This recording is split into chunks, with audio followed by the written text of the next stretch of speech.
What's up, bros? Welcome to another Brograph Brocast. I'm Dave. And I am Matt. And we got a good one for you this week. Oh my gosh, it's so amazing. We are not going to do our usual 2.5 hour show because it's been a long weekend. And yeah, we're going to make this a short show. Yeah. Drink. We always say that. Yeah, I know.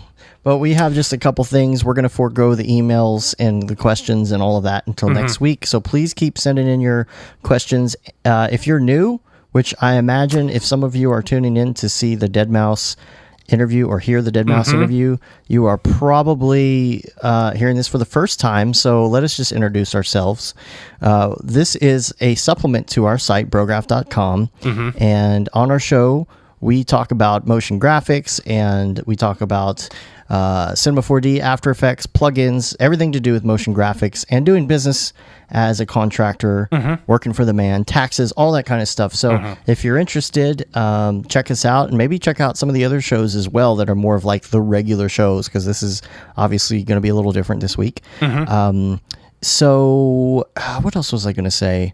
I don't know. This is going to be like a super exciting show. And big shout out to all the new people who are listening.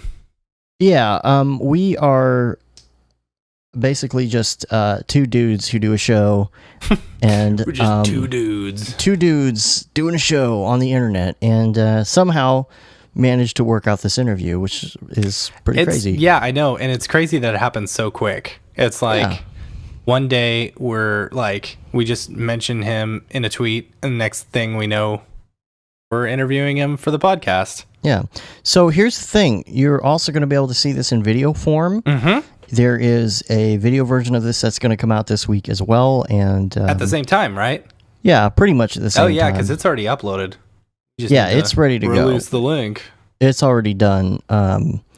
And so what we usually do talk about on this show is render engines and all that kind of stuff. And we get questions from the listeners. So if you have anything that you want to ask about Cinema 4D, After Effects, even if it's like a noob thing, like if you're just getting into it, if you listen to or follow Deadmau5 and you see what he's been doing with graphics recently on the internet, and you're like, wow, I kind of like this. I kind of want to get into this. What do I need to know?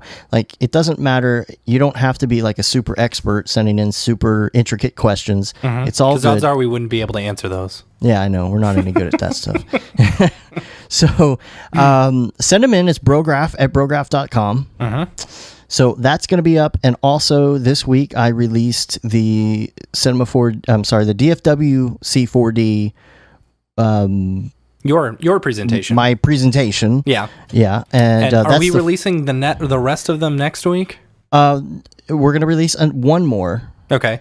This week on Thursday, we are going to release David Aryev's. Yeah. Which is if really you guys awesome. have not seen David's newest music video, go check it out. We should put it in the show notes. We should put it in the show notes every week for the next 2 months. There you go. So we're going to put it in the show notes, and you're going to be able to watch the DFW C4D presentation that he did, where he broke it down and he talked about everything that he did to build it. One-man show type deal. So it's a great behind the scenes. So looking forward to putting that out there. We've got the new intro with the new music that was on the presentation that I did that was just released Friday. So it's we out got for like a day. Bunch of positive responses about the new music. Yeah, and the animation. So I'm happy about that. Yeah, totally. I've been recording as well on that, so I'm going to do a time lapse of building the intro. Very cool. Got tons of that. Someone asked, I think it was on Twitter or email or something. What was the time lapse program that you were using? Oh, I didn't see that. Who sent that? I don't know. I saw it somewhere. I think it was on the email. Well, yeah, I haven't had a chance to read everything. I'm super behind. No, it's all good. Which I will get caught up. It's on my list. It's been an amazing week. Yeah, and a busy one at that. And we actually had some time to spend with our families this weekend for once, and then we're going hard at it starting tomorrow. So that's why we're like, let's do a short show. The program that I use is called Screen Ninja, and you could set the interval. So I set it to 1 frame every second. Is that Mac only? It might be. It's really weird, you know. I got that Razer Blade laptop, Yeah, how do and you now like I'm kind it? of making. Yeah, I love it. I'm going to the switch backwards, right? So now it's the opposite problem that I had years ago. Years ago, I was like, all these programs are for PC, and I don't have a version of this on my Mac. And now it's kind of the opposite, where it's like, I want this program, and I want this program, and I want this program, and there's not a PC version for them. Which programs are you looking for? Well, like the Screen Ninja. Gosh, what were some of the other ones? Off the top of my head, I can't remember at the moment, of course. But man, I wish there was like an easy I don't remember messages. which ones I was looking Like for. if you could actually incorporate yes. iMessages, because that's looked. I mean, my iMessages basically broke on my Mac. That's why I decided to go over to my PC full time now. You know, And people are like, you could use WhatsApp and all that, and I'm like, no, I want to use. I just want iMessage on my computer. I figure Apple might come up with something like that. They won't. Well, you know, they did iTunes and Safari, and I thought maybe it would be a thing, but Yeah.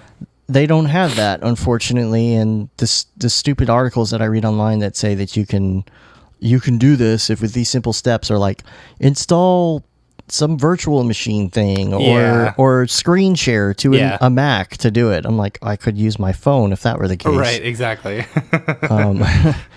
Anyway, Step 1, pick up your phone. Step 2, type message. so that's kind of like what happened this week. I know we usually do kind of a week rundown. The one thing I did want to mention I thought was interesting. Did I talk about wait, what was last? I'm trying to remember. Was it this week or last week? Last week we did an install with Go Live Productions. I went down to That was last center. week. Yeah, you went Wednesday. But the install was the week before. I don't know if I talked about it or not. I don't know. So Chick-fil-A was doing this big, huge corporate show in Dallas, and they were at the convention center. And I was there with Go Live Productions because I was shadowing Scott. He has actually he's patent pending and like developing this really cool flexible LED technology that you can put around the say patent stage. pending unless there is an actual pending patent. It's actually against the law to say that.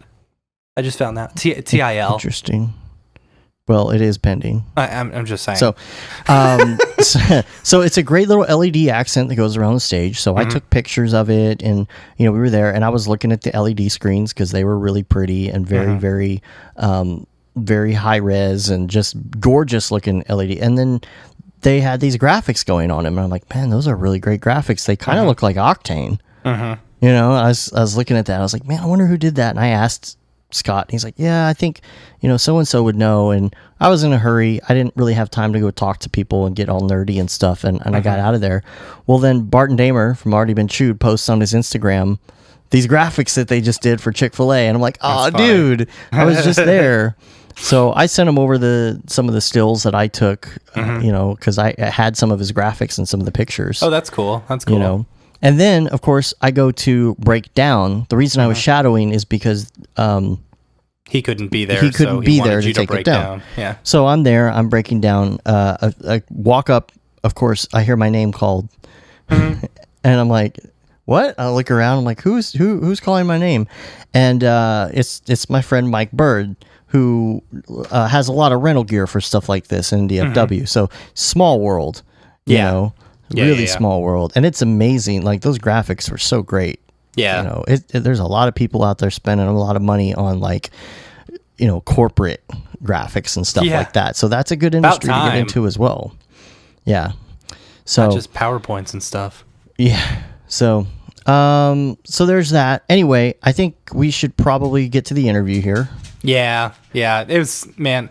I was really excited about this interview, and you can tell because I'm like, you were gushing. Oh my! I was. You should see me. Like I feel like I'm like I don't know, smitten or something. You were very smitten. Yeah. I was laughing. So, I don't know. But it was. I had what completely amazed me about this interview is just how knowledgeable he is about our entire craft. It's crazy, dude. Like we didn't have to drive the conversation. I barely said a thing. Like he was like all over it. He was totally on it, like just diving deep down into these things. And I think off the air we showed him David's video, and the first thing he asks was what any of us would ask. How did you get the volumetrics on the fog and that stuff working with the pixels and the voxels and the thing and the Laven? And so that just really impressed me because he's got, which we didn't realize, this whole graphics background that was kind of like a prequel to his audio stuff. So it's just an amazing conversation, and it's so geeky and technical. It's not totally. It's not like super I don't know how to describe it. It's not like we're not interviewing sort of knows him it. about He knows we're not his interviewing stuff. him about music. And exactly. his influences and how Right. he creates beats and stuff. We are straight up talking motion graphics, and it's fantastic.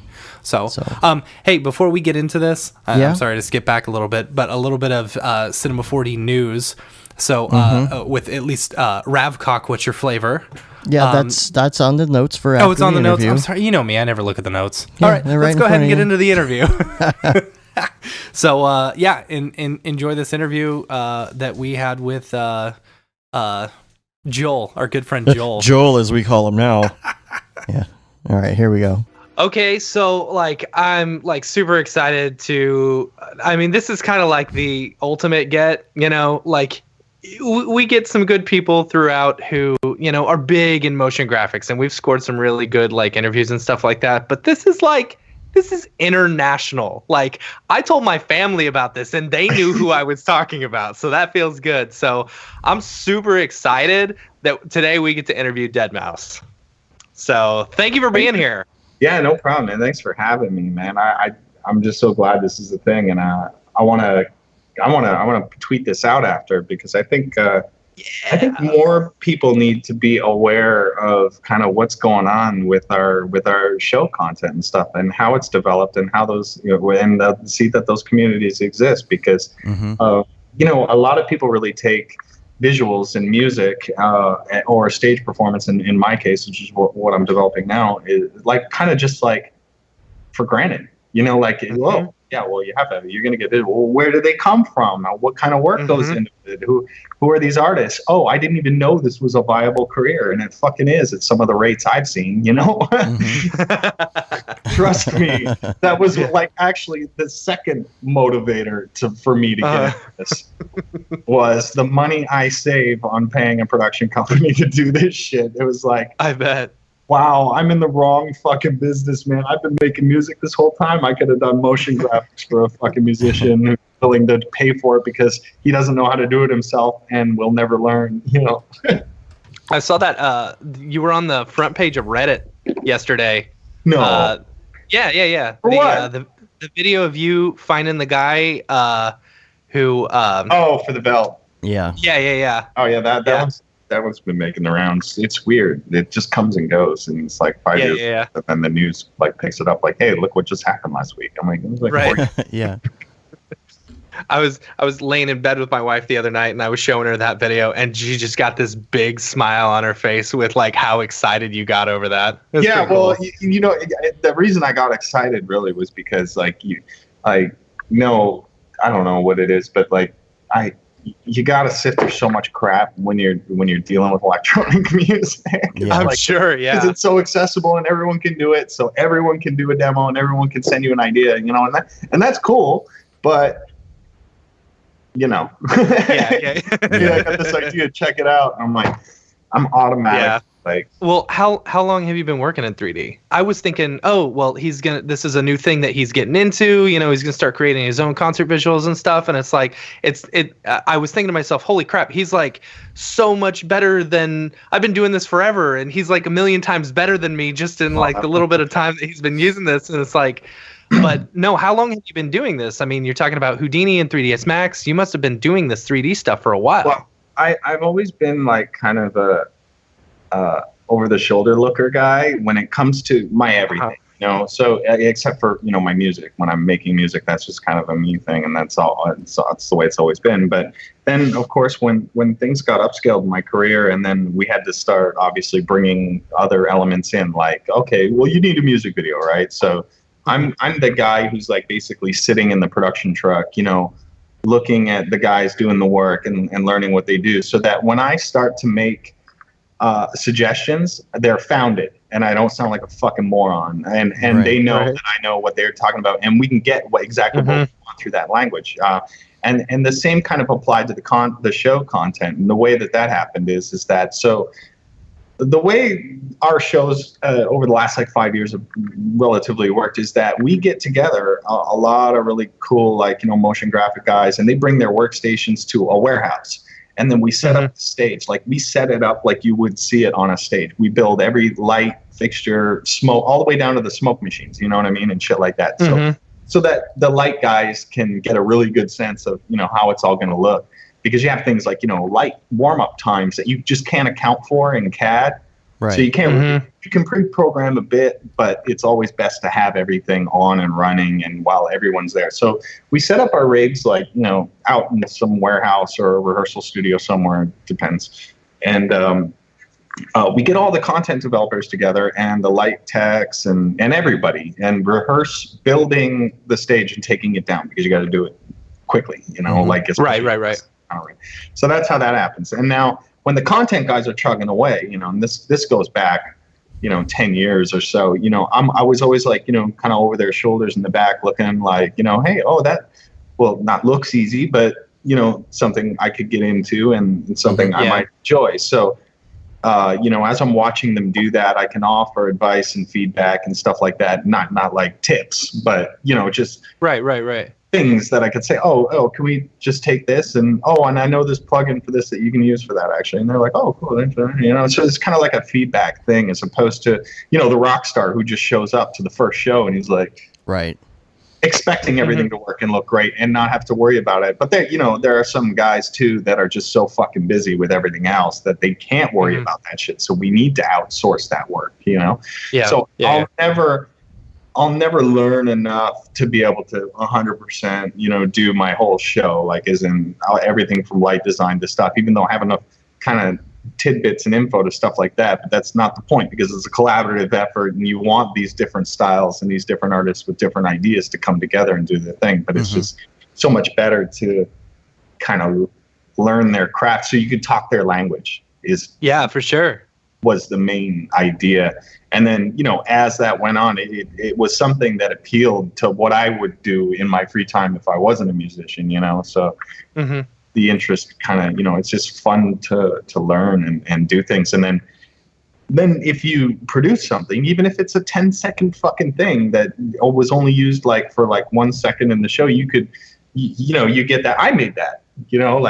That's cool. It's like, you guys sure get that all the time if you do like a title sequence for Fox News or fucking whatever, you see it and you're like, hey, awesome. It gives you that sense of achievement and accomplishment. So yeah, totally. Yeah, but it's like, I mean, you're huge. I mean, you're worldwide, Sure. I mean, don't you already have that sense of achievement? It's but I mean, why stop there? Right. I'm not saying, I'd be bored to death if I only had to make music all the time. Hey, maybe my music would be like a million times better than it is now if I didn't bother with any of the shit. Just did that. It probably would be. But yeah, I have ADHD fucking development stuff. So if I see someone doing something cool and it's new and it's interesting, it's like getting a hot girlfriend every 3 months. It's awesome. Did you start in 3D? Like, what was your first 3D thing you ever messed with? The first 3D thing I ever dicked with was when I was in high school. I want Macromedia made it. Oh yeah. Do you remember that one? And it was really terrible. It was like, well, of course it was. It was like 20 years old. It was when Macromedia was Macromedia. They had a 3D thing, and then in one of the we had a satellite school that hosted tech classes and stuff like that. So of course, I was just drawn to that magnet program, of course, and they were teaching Flash and that Shockwave, and they were two very different things. Oh yeah. And I never understood the Shockwave thing, but whatever. And then they had a 3D app, but I can't remember what it was called. But it was It was ridiculous. And then I got into that and was like, well, I can move around in like 3D space and make balls and make like a little crappy alien head or something like that, you know. And then that was my first taste of like, so that's how they do this, you know. Right. And you learn things like keyframing and shit that, you know, still applies now on the most basic of levels. And then I was like, yeah, that's cool. So when it came full circle to me, I saw how it was done and how, you know, oh, you have to render these frames to video and stuff like that. You know, I wasn't a moron, you know. It wasn't devil magic to me. You know? Right. So have you used like 3D Max and all those other programs too? I'm pretty sure I've been through it all of it. Like Bryce 3D was like the ultimate instant gratification. Now, Toronto, there was a really like, you know, a big rave scene out here, like, and by rave I mean actual rave, not Ticketmaster rave. So Right. this is like early 90s, late 80s, and those raves, right? So like a lot, for whatever reason, another thing that got me really into the 3D stuff was that all these flyers were like, you know, done in 3D apps and stuff like that with like just crazy amounts of specular and reflection, all that stuff. So they would make these like really techie looking drum and bass flyers, like a 3D skull kind of thing. And I was like, man, that's some cool art, you know, and how do they do that? And, you know, and then there was a lot of like, you know, Bryce 3D abuse where they would do some ethereal mountains, like the water and all that stuff, because it was just so quick to do. So, you know, the kid could do it, and it's not like a big industry. So a lot of it was really hack, you know. And then before that, and then all that kind of tied in with demo scene stuff I was seeing and all this stuff. And I was like, you know, I got to get into doing that kind of shit. So were you kind of learning? I mean, you were doing your music, of course. I mean, you've been doing your music forever, you know. Yeah. And like, was it like right when you were starting your music, you were learning 3D, and then you just decided to go over to the music and like? No. It was all at the same time, because I mean, it was at a time in my life where it was like, what am I gonna fucking do? You know. What is my job going to be? You know, I should do music, but I shouldn't plan on being dead mouse, because, you know, that's like, you know, so much luck and this and time and place and where you put yourself to expose yourself to those opportunities. It's just not worth 100%ing that. So I was like, okay, well, if that doesn't work out, I want to be a digital artist, whether it's Flash, you know, web design. I did a lot of that. I did a lot of coding in Flash, like ActionScript and all that stuff. And just, you know, Photoshop. I had a part-time job working for a newspaper designing the coupon section. So, you know, a company would go and pay for advertising space, but they didn't have a graphic designer. So I worked for, you know, a guy who just shat those out using, you know, Corel Draw. And all that stuff. So I've had many odd jobs, but they all gravitated towards digital media, you know, like audio. I was editing TV or radio commercials, you know, and stuff like that. So I could apply my audio knowledge to that. And then, you know, so it was just like digital media. That's what I wanted to do. That would be my fallback. So if it really wasn't for me and the bright idea of sticking on a foamy mouse head, I could be at, you know, some firm, you know, doing their graphic design, or, you know, maybe working in a production house and doing motion graphics, or, you know, that's so awesome. That is so awesome. And so Houdini, I guess, is one of the programs you mess with around with too, right? And transitioning into Cinema 4D is probably a little easier than going the opposite direction, right? Yeah. It's like, you know, having a Neve console and all the analog gear in the world, and then be like, oh, dude, Fruity Loops, it's the shit. Fuck this thing, you know, like, this is all big. I can run this on my iPhone now, you know. It's kind of it feels like that kind of logic, but a tool's a tool, and very much can like be said about, you know, music production too. Is like, oh, I've got a you know, $25,000 15-year-old Moog synth that's analog classic, or sorry, 40-year-old synth. And it's great and stuff like that, but a result is a result, and everybody knows that, you know. So totally. You're using Octane, right? And I've noticed that you've been using iRay.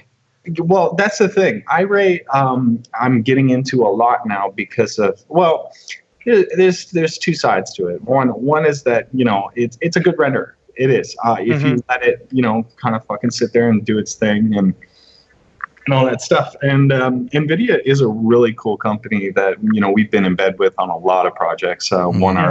My LAN here, we've done a lot of, events together, and we're family. I know all the guys there, and I use a lot of their products for gaming and streaming, and and now it got talks like, guys, how can we incorporate your GPU technology into the show, in a way that's not whatever. Like I just did it for the sake of doing it. I really want to use some new technology as opposed to, hey, can we put a sticker on a laptop and then just show it in a commercial or interview or something like that? Because it's just like, it's useless. It's for both. Like I don't need a sticker, and they don't need to give away shit, for nothing. They want to see it put to work, right? Right. Just like,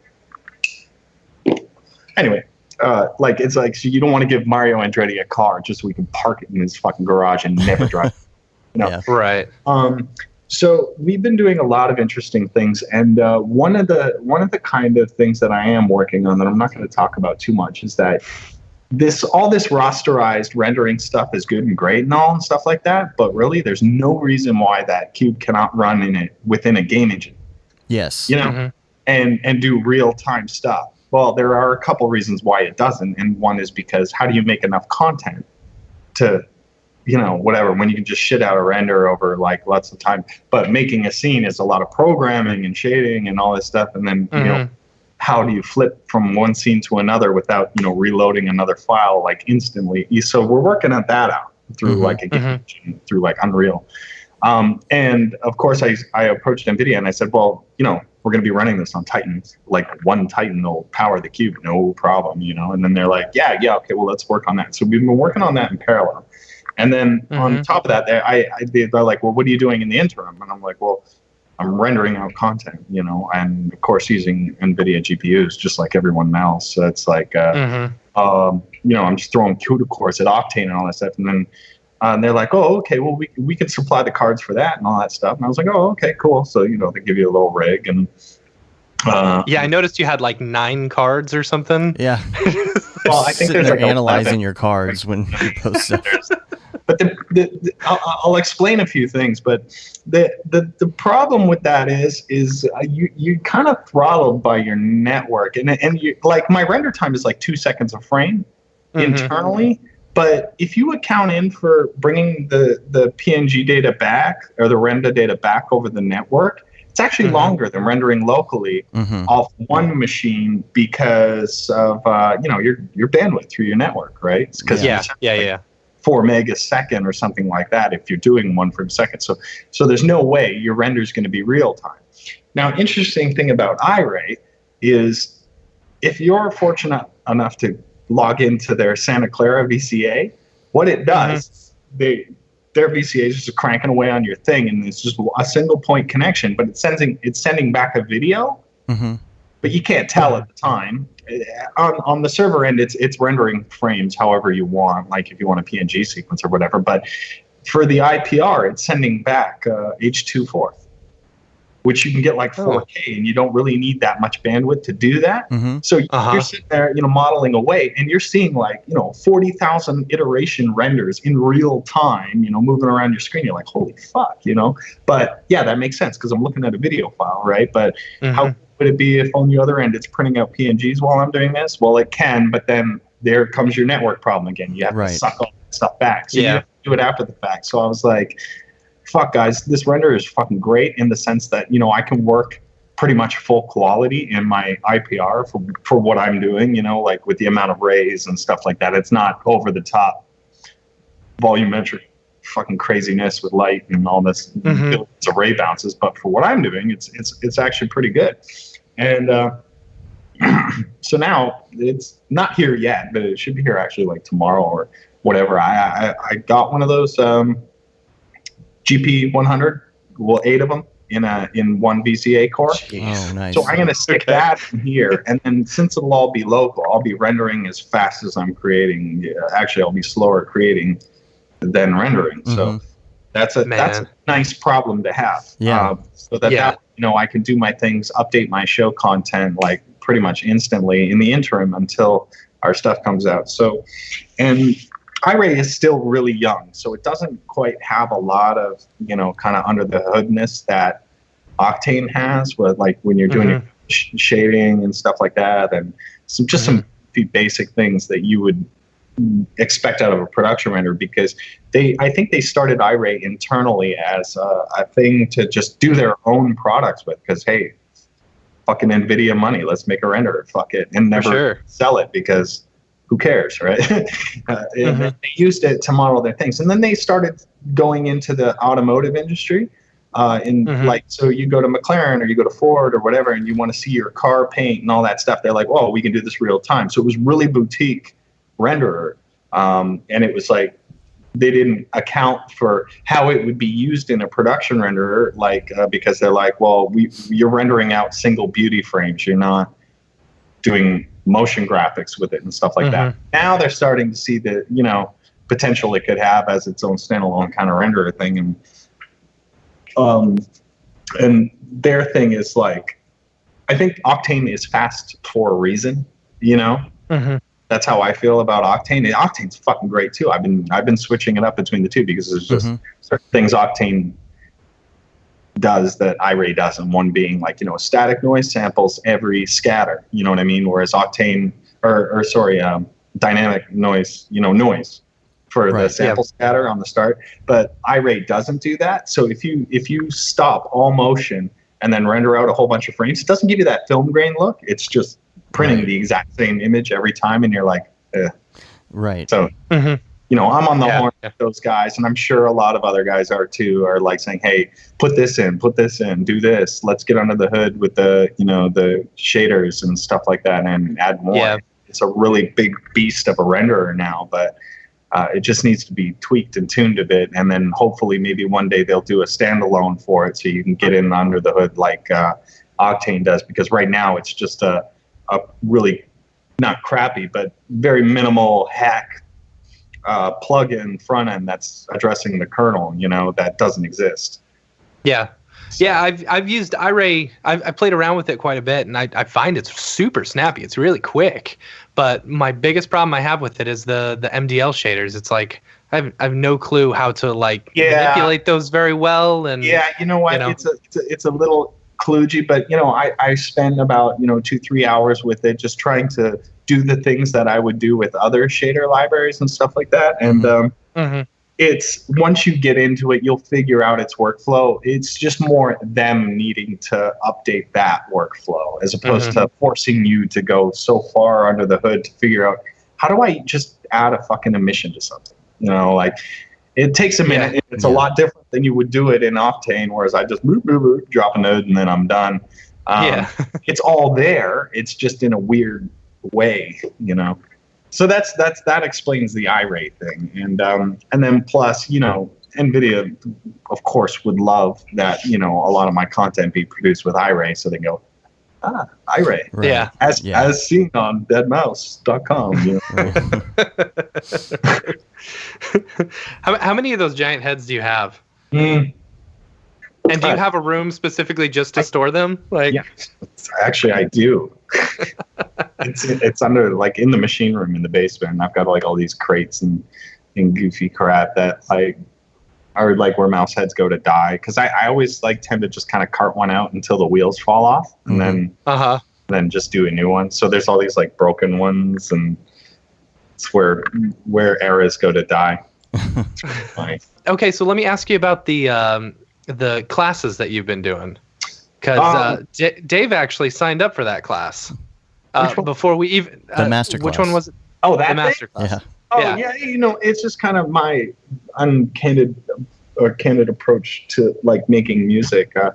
They sent me over the master class, this brand or this company that does these things. Kind of sent it off, and I I've always been approached by so and so company saying, hey, you want to do like a tutorial on how to do this, and then we'll give you this product, and then it's going to be very product oriented.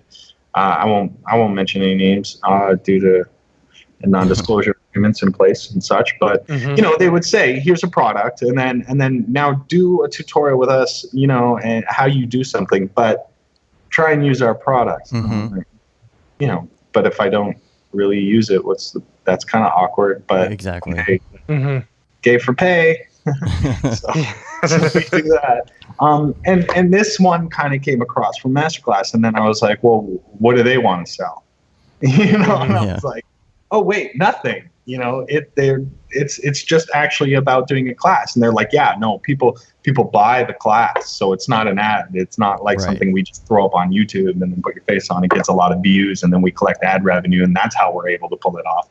It's more like like a thing. And I was like, holy shit. And then I've never actually heard of Masterclass until then. And then I looked them up, and they're like, Werner Herzog and Kevin Spacey. And I was like, holy fuck, this is like, these dudes legit. Are serious, so. Yeah, it's legit. Yeah. So like, I'm like, why are they asking me? That's so weird. Like I felt like kind of taken down a few pegs because I was like, fuck, man, there's like not like, well, shit, that's why. But I just mean like a lot of electronic musicians out there who are really great at their craft. And I thought that was a really cool thing. So I had to do it. I was like, fuck, man, I got to get in on that because they wanted me to be the kind of dude. So they came, and it was like a 3-week shoot where they literally destroyed my house and turned it into like a lab, So I had all these post rooms and previs rooms and all this stuff, and they carpeted everywhere. It just literally blew up my house for like, a couple weeks filming this thing. And they were like, okay, well, like there's no script. Just we got some bullets of like what to talk about maybe, and then you could touch on those subjects, and you can talk for like hours and hours and hours. And of course they edited it down because obviously what was said and done all those days, so it's like probably have it be like a 3-4 day long masterclass, no problem. Right. But they get the parts that they feel are, useful and stuff like that, and kind of get the information they need just by kind of coaching you before filming. And then you'll notice like they're all basically one shot. There's no editing. So they were like, just be you, do your thing, and explain what you do and all that kind of stuff. And I thought, man, that's awesome. I can't believe they haven't done one on 3D yet. Brograph. Yeah. Maybe I should put that down the line. There you go. Yes, you should. That'd be cool. That would be cool. You guys can Thunderdome it out. I mean, you've seen there's a lot of tutorials online. I mean, that's where we started, just doing tutorials and stuff like that to get it out there. So I feel like the MoGraph community really, we're all about sharing. Oh, totally. We learn something, we're like, push it. Far more about motion graphics online that is useful information than in less time. Like we're talking a whole career's worth of music, than you'd learn. Because the thing about motion graphics is a lot of it is not so subjective and more as it is factual. Whereas music, if you ask a guy about opinion in a mix, you're going to get dudes who are just basically applying their own tastes to an opinion and then enforcing it and then saying that's the right way you should be doing it. But with motion graphics, it's technical, so it's not belief or opinion or taste. This is how you fucking do it, and it's bang, bang, bang, bang, bang. So that exchanging information in that kind of way is so much easier to absorb because you're not getting some dude's opinion, you're getting a workflow, his workflow or his method or his workaround kind of thing. And that's it. And I've learned so much that I don't think anyone needs to go and go to, the School of Motion Graphics, for $70K a year, like there's so much fucking online that even if you're not just trying to learn, if you want to just learn to do one specific thing, you have a shot in mind, like, okay, I want my text to come across the screen and I want it to dissolve into sand and then blow away. You will probably find a tutorial that does exactly fucking that. And there's an Andrew Kramer tutorial that does that exact thing. I'm sure, like probably, or like I want to make a Rubik's Cube. Where do I and then you can find an hour-long fucking video of a kid, from Germany going on about here's how you make a Rubik's Cube and here's how you incorporate like a motion system so you don't have to do keyframes and all that shit. And you're like, fuck, man, this is great. Everything's just so concise and because it's not subjective, you find that there are no dickheads in the community. You know what I mean? Well, maybe one or two, but not. Yeah, there's always a couple. It's not rampant with that, because there's no how many. Is there genres of motion graphics? No, it's just kind of all one thing, But with electronic music, you have your dubstep camp that absolutely hates the the trance camp, and you know what I mean. So you get some factions, and it's all everything's divided into subgenres. So you get little armies scattered around here and there, and then if you're just in there to learn, you're like in a war zone, this camp's opinion and this camp, this sucks, this is in, this is out, this is not a thing anymore. You know what I mean? But whereas motion graphics, there's no faction, so everyone's just focused on learning, and so that attitude of superiority, there is none, And everybody's really nice about criticism and constructive criticism and that kind of thing online. Yeah. So it's a different thing. It's a completely different world. So it's not like, you're thinking like, well, I've seen tutorials online, so this is really unattractive to me because, Yeah. That guy. Yeah, that guy. Okay, so for someone who's in the motion graphics industry who would love to get into concert visuals, as someone who kind of has the background of, doing your own concert visuals as well as the music, how would you suggest for someone who wants to do that to really like step up their game and somehow do it? I think that like it very much is in line with like how do I, it's like asking how do I become a famous musician, or how do we, it's not how do I become a great musician, because they're two different things, It's like, well, to become a great motion graphics designer, watch, shit like this. Join communities, be a part of this, watch tutorials, get involved. That's like no-brainer. Anyone can fucking do that, and anyone can become a great motion graphics designer. But that's great. You're great and you're awesome. You've seen literally every tutorial. You can whip shit up like a ninja, no problem, and knock stuff out. And then you enter the world of like, getting out. And it's all part of like, just like the way being a musician is, it's joining communities.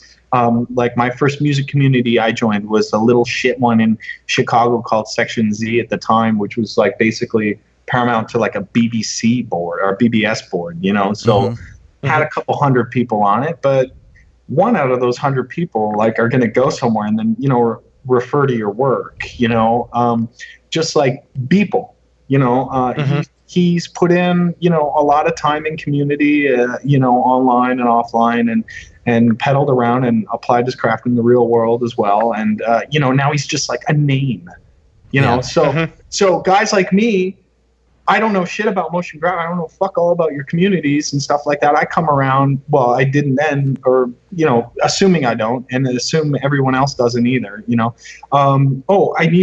I need a good designer. Okay. Best motion graph designer. G-Monk, Chris Cunningham, people, and this and that. Those are the dudes that are gonna. And then of course they're just. It's like that feedback effect, and then their name gets around more because the artists are talking about them internally, not so much like saying it on their, at their Grammy speech, but that's kind of how I find guys, sort of like. So then now I can name every major motion graphics studio or post studio like Method and Blur and all that stuff. It's like. And I know their tastes and styles and their rates and can go to for certain things, that I need done. And our production team has that knowledge now. Now we have, 22 artists, all need music videos, all need YouTube intro things, or just, some motion graphics that not just apply to their shows, which is a bigger part of it because that's a big job of, coming up with like up to 100 minutes of creative original content to show at your show, but you have to also apply that stuff to, spots for social media. A big thing now, believe it or not, with the record industry, or the music industry rather, is like, I do a record, say, and I have a single, and I got to get it up on YouTube, right? Which is backwards, right? Because it's like, why are you using a video thing to show a track? Well, that's just because of the social reach it has, as opposed to mailing out USB keys or any other website or whatever. The highest traffic one would be YouTube or Facebook or linking to YouTube in some way. That's just the industry standard, as it were, right now. Now, then it gets into, like, okay, they put their track up and they just put a graphic up. That's what we do for cool. our podcast on YouTube. You should have, right. You should rig up an FFT, cool little 3D scene and do this thing. But for music, it's more important than a podcast. Anyway, so exactly that. So then some guys got clever, and actually, the first group of dudes I saw doing this was a YouTube station, radio station, as it were, called UKF, and it's like UKF dubstep, right? And it's all just fucking dubstep or whatever, but that doesn't matter. Point aside, they have this speaker and some really cool motion graphics with the tunes that they upload. Now, they're not their tunes and stuff like that, but they would put this like cool thing with this like FFT detection, After Effects crap, and then all of a sudden you start seeing these tutorials popping up, like, oh, how to do this with After Effects to make your music visualizer or something like that. Just so it's something on YouTube that looks cool, right? And I'm thinking like, wow, that's a thing, So we have all these artists that output their stuff through our label out onto YouTube, and then we just kind of hire an intern real quick. Hey, just do some After Effects thing and stuff like that. But the cooler it is, better presentation it has, and sadly that's a thing, that is associated with music. So, there's so many markets and applications for motion graphics within my industry. So, and I can only imagine it's with everything else, like I don't fully know the Brograph, like where you can apply your craft. We're still trying to figure that how out you ourselves. can market it and have a full-time job, just sitting, at a desk doing motion graphics and stuff like that. But yeah, it's between you and your gods, man. But I'm just saying, there's always a huge spot for that kind of thing in the music business. Thank you so much for being here, man. I feel like I've learned so much, and like it's just so cool of you to like actually take the time to like. I mean, it's so cool to see people like you actually doing this stuff and sharing with us. Sharing with us directly online instead of like through some sort of my agent. publishing company. And yeah, exactly. Oh, my Laura will shut this down in about an hour, dude. She's on it. All right, thanks so much for having me. I love talking about this stuff. I love learning, and thanks so much, you guys, for your tutorials and your community, man. Appreciate it. Okay. Take care. Thank you, man. Later. So, yeah, did you see how nerdy I was? Like how geeked out? Like I'm such a nerd. You're like, it's just oh my gosh, oh my gosh, oh my gosh, oh my gosh. I know, and I'm oh like, my gosh. It's like one of those. You're so. When never mind. Like a girl is like really into you, and she like laughs at all your stupid jokes and stuff. That's oh my gosh, you're so funny. Oh my gosh. I don't know. Myron, you're Myron. Have you seen that subreddit called Myron? No. It's women admiring men. It's called Myron. That's funny. Myron. I've seen a bunch of those Justin Trudeau things. Yeah, where like that. everyone's checking out Justin Trudeau. Like right. Trump's daughter or whatever, checking out Justin Trudeau. Yeah. It's funny. Then I saw one just earlier. It was Justin Trudeau checking out Obama. It's pretty good. Nice. Anyway. So let's get on to Ravcock. What's your flavor? Ravcock being Redshift, Arnold, V-Ray, Cycles, Octane, and the other one, Corona. Jeez. I can never get through Ravcock without forgetting one of them. So here's the big news. Now, first of all, earlier this week on Facebook, I saw Jules Urbach said, feeling excited. He said 3.1 update. I'm getting a test build with OSL in the coming weeks. Smiley face. I'm very, very proud of the team and what is coming around the corner. It looks like we'll be able to roll out steady releases from 3.06 to 3.09 incrementally, adding the remaining 3.1 features and a few extra ones too, culminating with 3.10 introducing OSL. I believe adaptive sampling is going to make it into 3.06, which should be out in a week or two, possibly sooner. CTO and AMD Radeon Group came by the office today. There's a picture, said it was a great meeting. Now, I don't know, I guess Chad Ashley may have not seen what he wrote here, but there was the picture of him at AMD Radeon, and like they posted it on Twitter, and he's like, okay, this is very cryptic. There's no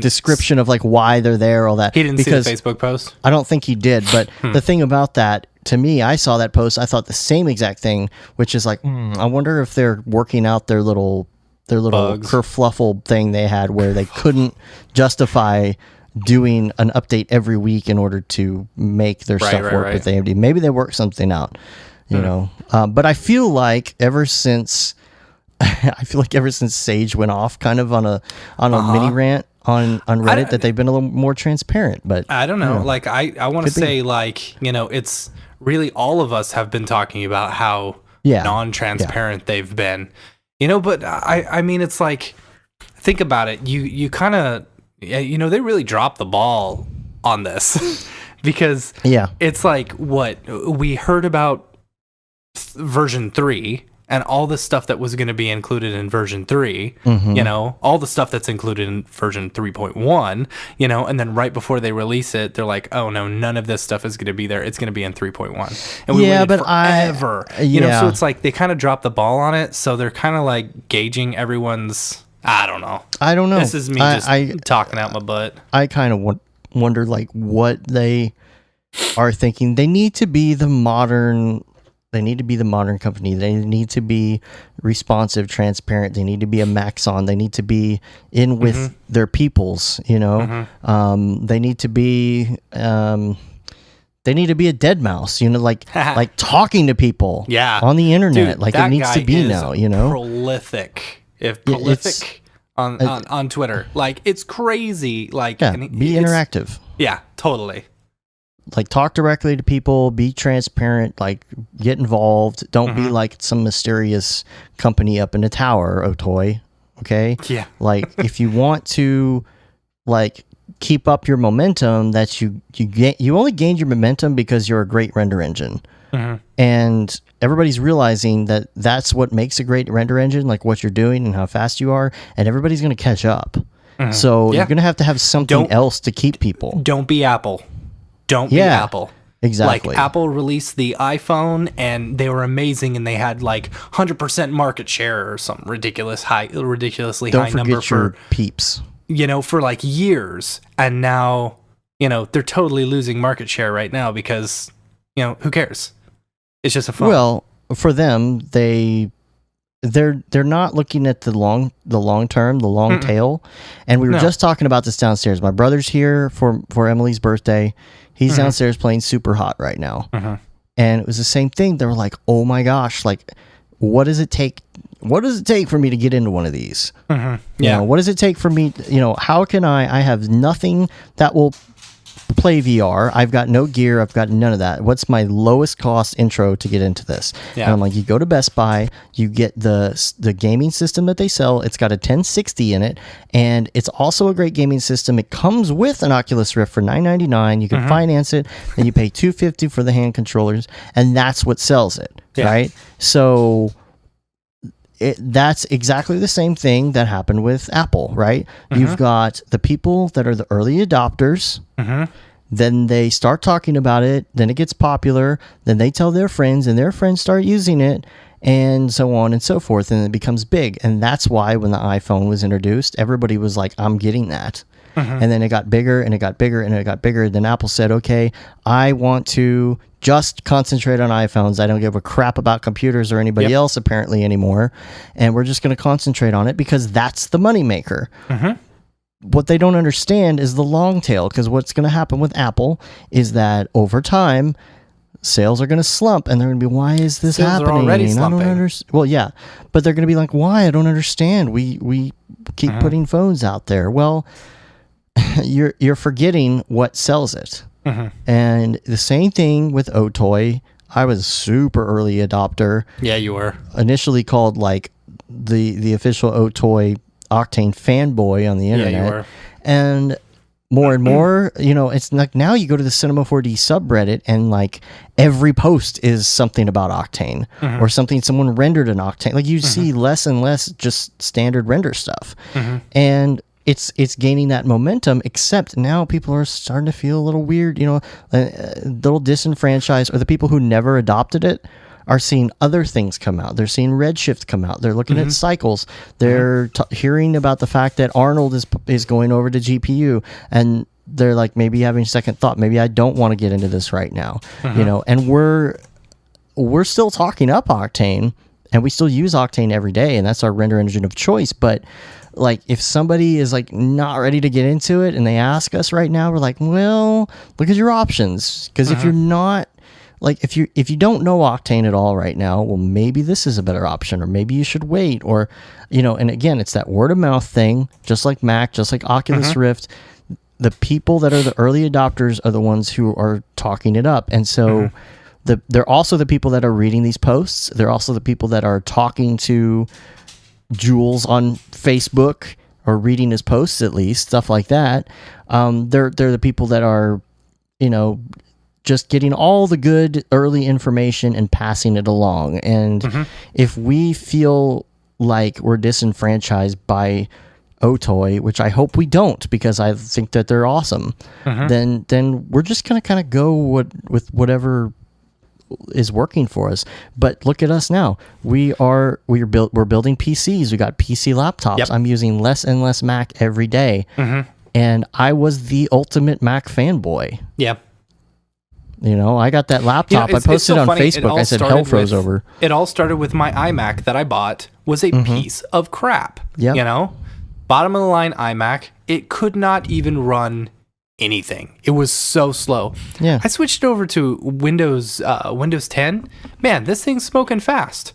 It's smoking fast, and like my OS X just couldn't even run on the machine that it's supposed to run on, Yeah. And so like that started it all for me, getting used to like the Windows interface and stuff like that. I like it.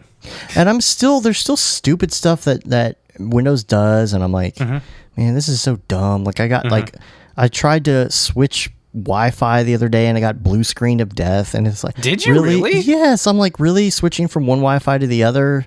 It crashed, and then another thing, and then they got the Xbox streaming interface that's supposed to stream your Xbox, and it is the biggest piece of garbage. Yeah. I'm like, a 20-second delay. How am I supposed to play a video game on a 20-second delay? That's pointless.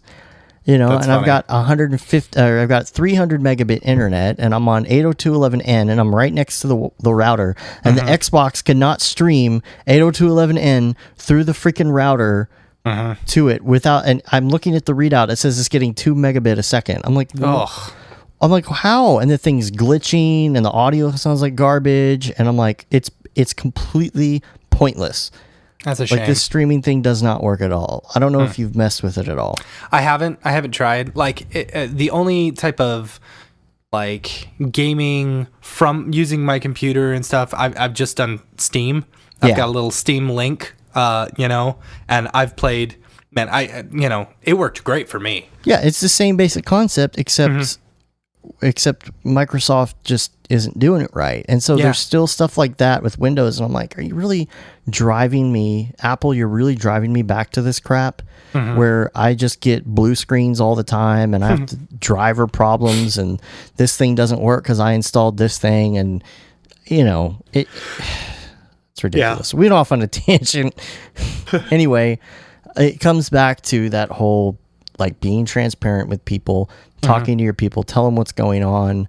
You know, I mean, what's wrong with doing that? What's wrong with talking about your plan and keeping people updated if it changes? So they posted that, you know, he had Jules had that post, you know, and then this week they released 3.06.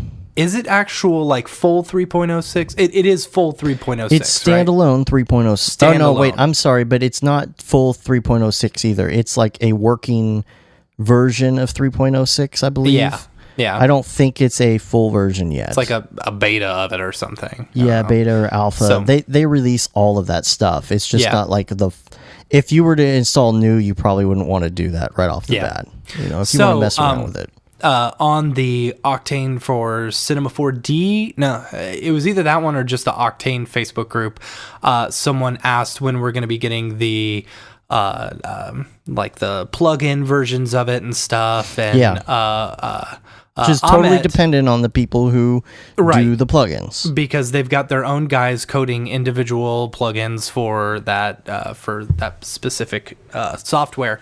Right. So I saw that Ahmet had commented and he said, yeah, it's probably looking like May or June before we'll have something, blah, blah, blah. And I texted you and David. I was like, oh, man, this is cool, but we're not going to get it until like May or June, you know? And you're like, Ahmed will get better than that. I was like, but that was Ahmed who, you know, posted it. And like sure Ahmed enough, is going to be all over it. Sure enough, today literally already, like a day or two after they release it, Ahmet has posted on the Cinema 4D Facebook, hey, here's a work in progress version of 3.06. It's like, oh man, dude, you are all over this. He is super bad, Yeah. Well, I got to tell you, I'm real excited because like the big thing that is coming to it is the adaptive sampling. And I am super excited about giving that a try. It could really change the game. You know, a lot of times, I even had a question this week on one of our YouTube videos about Octane. It's like, okay, I've got all these lights in the scene, and I'm doing this, I'm doing that, but in the dark areas, I've got all this noise. And I even told him, I said, you know what? When adaptive sampling comes out, I really think this is going to fix your situation. You know, and unfortunately, at first I said, unfortunately, that's not happening for another 3 to 6 months. I have to go back and say, oh, never mind, you can try this. But I'm really interested in giving it a try. Yeah, so it's based on a noise threshold, which is really cool, and this is something that Deadmau5 actually talked about, which is you've got that moving dynamic noise, which is in Octane and I noticed because I started playing with iRay this week that it's not in there. If you take a box and you've got the live viewer or the equivalent of the live viewer on for iRay, right, and just have a cube or something, go away, cat. You know, go away, cat. Don't touch the cat. You're gonna screw it up. You're gonna screw it up. Touch him with your sole of your shoe. I know. You're gonna stop the recording. Okay, so if you're using Octane, and let's just say you have a basic cube in your scene, and you got the live viewer on, you're rotating it around. You know, you see that noise, you know, because it's like really quick shading, you know, before you let go, and it actually, you know, samples the whole thing. So you see that noise, but it's moving. It's a dynamic moving noise through it, right? If you do that with iRay and you sit there and you move a cube around like really fast, you'll notice that the static is exactly the same. And that's something he brought up. If something stops moving, is that the same as like clicking on the static noise thing on? Okay, it is. You have the option to go to static noise in Octane, but like, you know, Joel brought up, is that when you do that in iRay, like if something stops completely, if it stops moving, you see the noise stop moving as well. Yeah. And that's what I saw. I mean, I believe that's correct based on what I've seen so far. I've only spent a little time with it. We had done a video. It was one of the big Christmas videos that we did at the end of the year last year. And I was like, I'm just going to stick static noise on there so I won't get a whole bunch of like grainy, you know, blurb, you know, so that I can just render this out at a lower sample rate. And sure enough, it looked dumb, you know? Yeah, you see it. It's like you have a layer of just paused noise on top of it. Yeah. And so really what dumb. This does is, you know, you've got that noise in your Octane render, obviously. It's got that level of noise in there. Plus, you've got the noise from the samples being low. And then as the samples go up, you have less and less noise. And so there's this threshold that's going to be in there. I haven't had a chance to play with this yet. So there's going to be a threshold in there. This is just announced like a couple hours ago. Yeah. So once it gets to a certain threshold in a certain area, like let's say you have a bunch of light on something and it looks great because you got the light just dead on it, right? And but then you have those shadows and they're super noisy. You know, maybe from another light that has less samples, or if it's a fall off thing, whatever it is, you got that noise kind of going around it. Well, you kind of reach that noise threshold in the good areas, and then Octane says, okay, this part's done. I'm going to stop using samples here. I'm going to dedicate the samples over to this area here, and it kind of cleans it up. So that's, I mean, in a nutshell, that's kind of how it is. I mean, there's way more to it, you know. You've got adaptive strength, minimum samples, group pixels. There's a bunch of and of course the noise threshold. So you know, there's a lot. We're gonna have to dig into it in order to really talk about it, because I don't want to talk too much about something that I haven't opened yet. Yeah. But you know, that's just really cool. That's really cool. I'm really excited about it. I think, you know, if they do it right, it's going to just super, super boost our render times. And plus, I mean, imagine that plus Pascal. Yeah. Man, if you think your 1080 is fast now, just wait. So. Yeah, for sure. I was going to say something. Now I don't even remember what it was. Sorry, my cat's over here breathing really loudly for some reason. It just totally like threw me off. Did you try out Redshift this weekend? I didn't. Okay, well, never mind then. No, I played around with it some more. Like, that's it. There's a newer version. Like I hadn't. So I was on the beta. I'm on the beta. You know, I played around with it for a little bit, but then the beta trial ran out. And I was talking to Chad. Chad was messaging me on. Chad just started a Redshift Slack. Yeah. So I don't know if I'm supposed to mention that or not. I don't know why I wouldn't. But if you want to be on the Redshift for Cinema 40 Slack channel or whatever, hit up Chad Ashley. So he'll throw you an invite. Yeah, I'm interested to get into that. I don't really know how Slack works. So. It sounds like he's really digging it. So yeah, it really does. But the he was telling me he was asking me, you know, hey, are you still using Redshift? I said, no, my beta ran out. He said, oh, you just have to click on reactivate. Oh, okay, cool. Yeah. So like I went in there, reactivated. Sure enough, you know, it worked great. So I downloaded a newer version, 2.5. I think they're on the 2.5 alpha. I was on like 2.08. That's the one I downloaded yesterday. Yeah. I haven't activated 2.5, man. It feels so much faster than it did. Nice. You know, I'm really digging it, man. I am digging like just how easy it is to do like volumetrics and do subsurface scattering and stuff like that. Like it's cake to do that stuff. Yeah. When it is just painful to do that in Octane. So, we'll see where it goes. I've got this one office scene that, you know, I've put with all the render engines just to try it out, you know, to see which one looks the best. And actually it rendered way faster than it did previously. And I was even doing like volumetrics, lights and stuff like that. And man, I'm really liking Redshift. Yeah. Really liking it. So. And those 1080s too, there's another rumor going around because everybody's been talking about when they're going to do it, like a 1080 Ti type thing. And there's a rumored 1080 Ti release date, update February 16th. What's today? 19th. Today is the 19th. Yeah. Update February 16th. Turns out there's an NVIDIA GeForce GTX gaming celebration going on around the Game Developers Conference in San Francisco in a couple weeks. A graphics card is only as good as the screen it's outputting to, blah, blah, blah. Now, that doesn't necessarily mean GTX 1080 Ti will be the guest of honor, but there were previous rumors of the card appearing sometime around March 10th at the PAX event in Boston. So, just more more rumors in the rumor mill. So you know we'll what see. was crazy to me? So NVIDIA did this. If you guys, I'm not sure if you guys have seen this, but the NVIDIA did the thing with deadmau5 on the custom computers he was building, you know? And so they were basing them all off of his cars and stuff, which was really cool. And so NVIDIA is building these boxes for him, and they're not doing water cooling or anything, you know? And the what is it? VCA? Is that what it was? Is that what it's called? Yeah, VCA. The VCA that he got, they're not water cooled at all. There's like 8 of them in there, and they're just pumped right in there from what it looked like. Wow. You know, it's like, do we really have to worry about the water cooling? Are we allowed to talk about that? Oh, are we allowed to talk? I don't know if we He are. posted on Twitter. Oh, okay. He posted the VCA. Oh, on that's Twitter. right. That's right. Okay. Cool.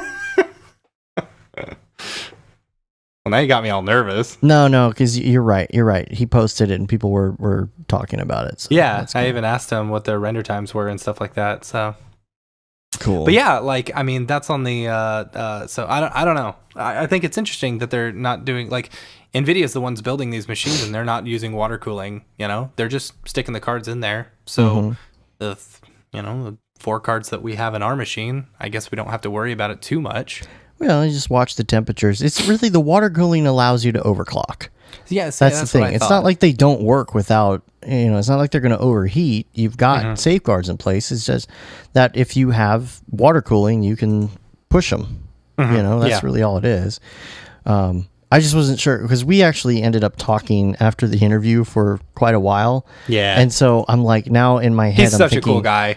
Like, I'm thinking though, honestly, like what, what did we talk about? Like, there was some stuff that, was after show talk, and I'm like, wait, did we talk about that on the on the interview or off the interview? I've actually watched the interview like twice. You're funny. Well, once by myself to so like make sure silly. that everything was good, and then I let Amy watch it. Your wife. My wife. I let Amy watch it the other day, and she liked it. I guess It's pretty good, I guess. it's pretty good. I guess. So anyway, one other thing I wanted to cover real quick before we go is that Mocha is going to do Mocha VR. Imagineer Systems posted this video, and we'll put a link to it in the show notes, for motion tracking 360 video, which is cool because there's going to be a big need I saw for a clip that. of that or something. Yeah, I mean, when you do, a lot of your 360 stuff, if you're using something like Nuke and even After Effects and stuff, you can just unwrap, and then track, and it's pretty much, Here's another thing. Did you see that Substance Designer 6 was released? Oh yes, and it's gonna have the MDL, The MDL stuff, Yeah. as well as here's one thing that I thought was super cool. So like, I may be getting this wrong, and if I am, I sincerely apologize. But from what it looked like when I was researching about it, you can take an image that you have like scanned in or something like that, and it will basically create all your different types of stuff, But it would do that before. Yes, but like the diffuse, like it will do, say you throw like, I used to have this problem all the time when I did wallpapers for like 3D images and stuff like that. They'd be, the hell was that? Gosh. Oh, it's my kid playing with a freaking lightsaber. He should be in bed. Anyway, what was I saying? So we used to have this problem. We would take photographs, of these wallpapers because they were way too big. The patterns were way too big to like scan in on a scanner and stuff. Or even if we were scanning them in, you'd get this like slight difference around the edges or, something like that. So I think this actually gives it the ability to even everything out and then pull the different channels from that. Like, so you can get an even diffuse channel, or an even diffuse color and stuff like that, which is way awesome. Like, that's super killer.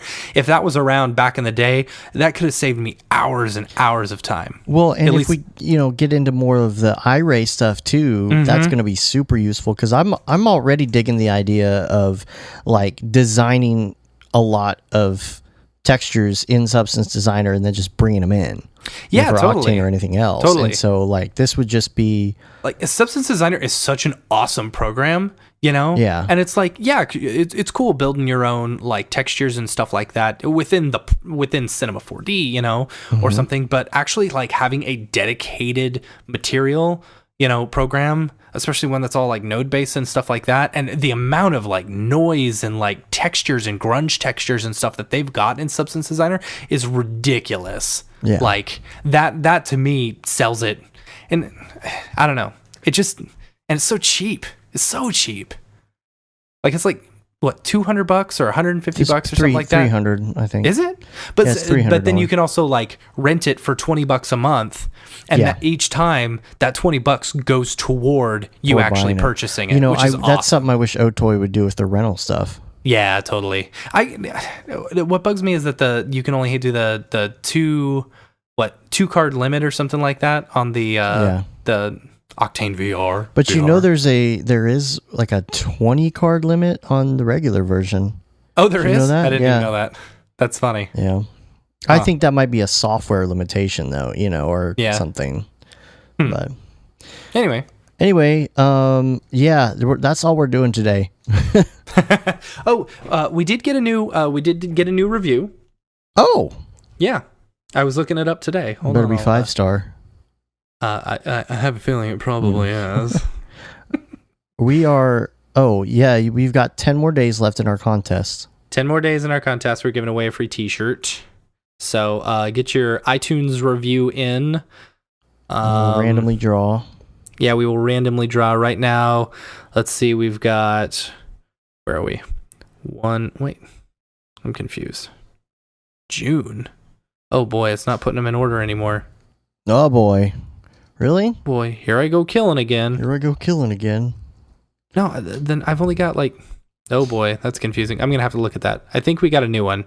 February 14th. Yeah. Hey bros, just started listening and I've been loving it so far. Keep it up. Thank you. And that was Matisse Flex, I believe. Matisse All right. Flex. Matisse. 32 5-star reviews. That's pretty dope. Dope.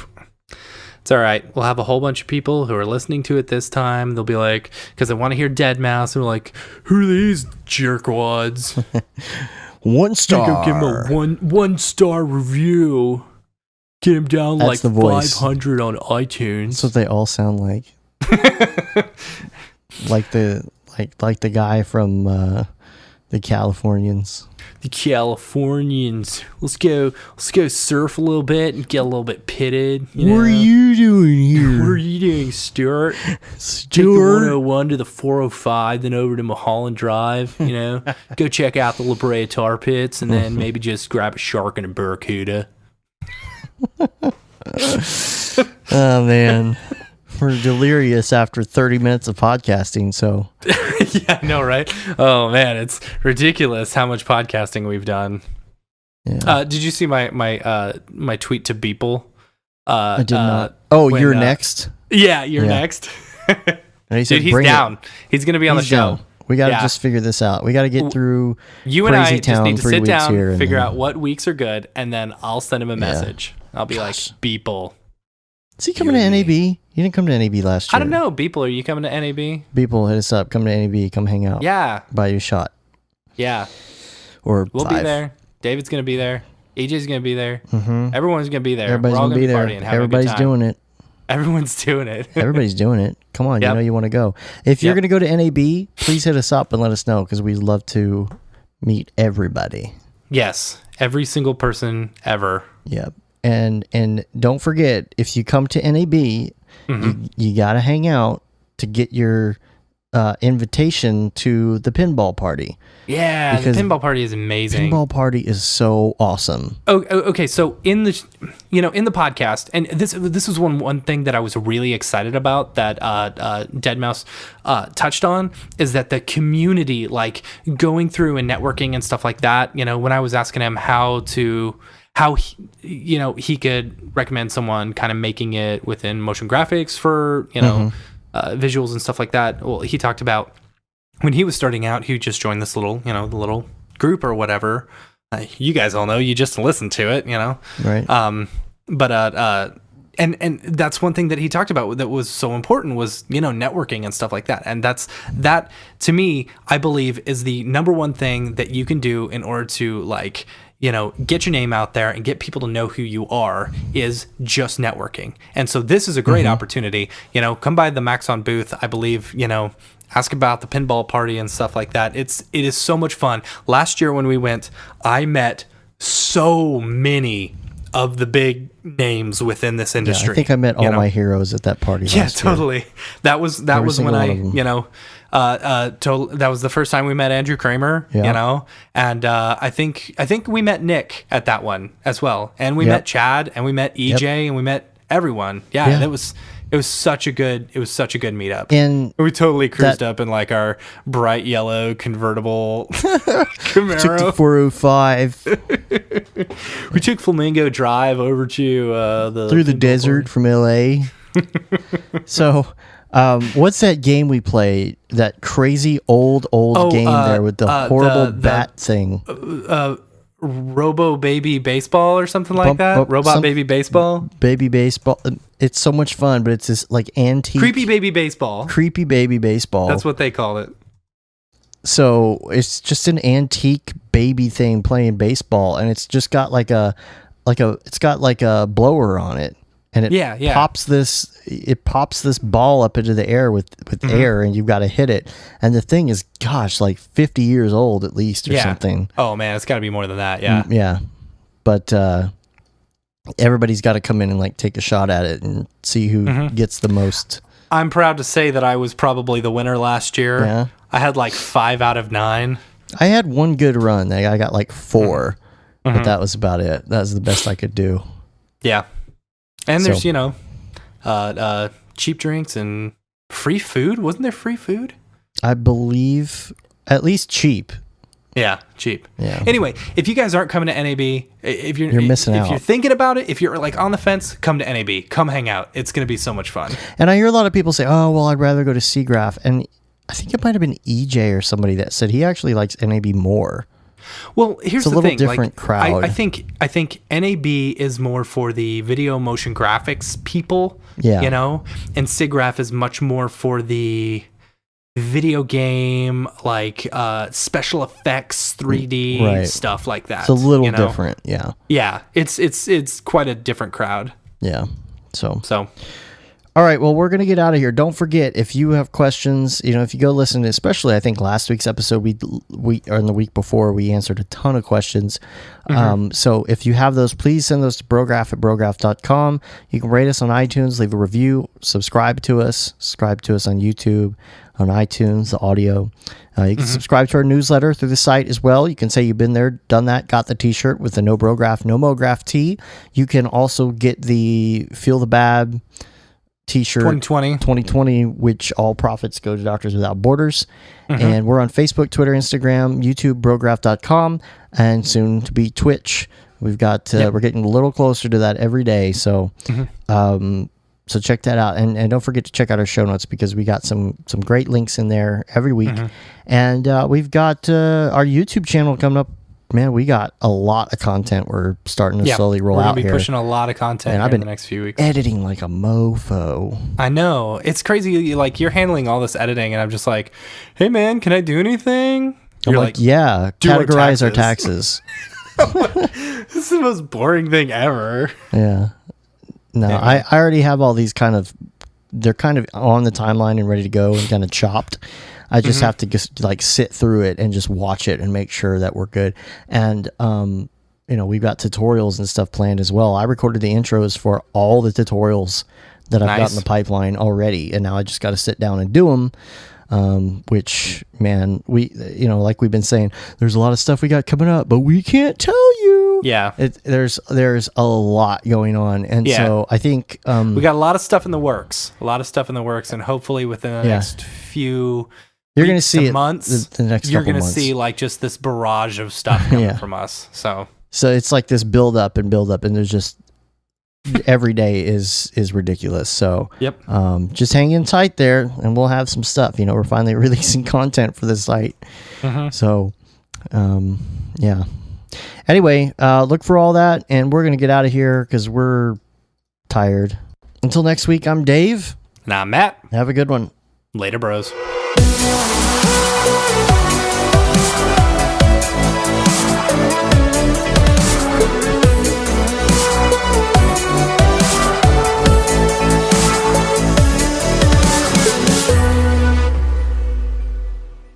It's pretty good, I guess. Brograph.com, an online resource for learning critical components of Cinema 4D and After Effects, specifically catered to help you prevail as a motion graphic designer. What's up, bros? Welcome to another Brograph motion graphics tutorial. We give you professional time-saving tips, shortcuts, and lessons that help give you an edge over your fellow designers. Not only this, but our new Brograph Talks help you in your file management, hardware configuration, and client relations. I love projects that scare me. When our art director comes to us and asks for something that I had never done before, man, it gets me pumped. Join us for live sessions, check out our crazy Cinema 4D experiments, or just watch our Fun with Brograph series, where we show you practical applications for techniques learned in previous tutorials. Do this from the beginning, and your client is going to respect that, and they're going to respect you, and they're going to respect your time. Subscribe today and get automatic updates on the latest tutorials, tricks, tips, and inspiration brought to you by industry professionals Dave Koss and Matt Milstead, all with a slight dash of dry humor peppered in. Real nice banana. Brograph.com, your source for tutorials that will help you thrive in the motion graphics industry. Don't just play around with Cinema 4D and After Effects, master it, and make money by becoming indispensable at your workplace. We don't care how you get here, folks. Just get here. Subscribe now to Brograph Tutorials.